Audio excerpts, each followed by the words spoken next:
All right, so here is my shipping container machine shop. I have a full-size LeBlond, I don't even know what it is, but anyways, it's from the 40s, pretty good little lathe, pretty lightweight for its size. It can turn something about 6 feet long between centers.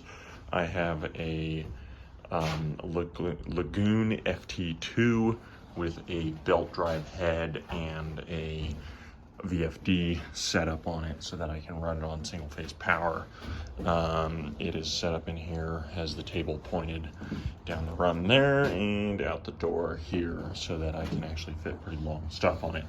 Toolboxes, bandsaw, disc sander, vise bench, welding bench, welder underneath, and all that is crammed into a 20-foot shipping container that I was lucky enough to get one with a door on this end as well, which I didn't even think about until having spent more than 5 minutes in here, that you need the airflow real bad. And so I can keep both doors open. I can work in here comfortably when it is hot.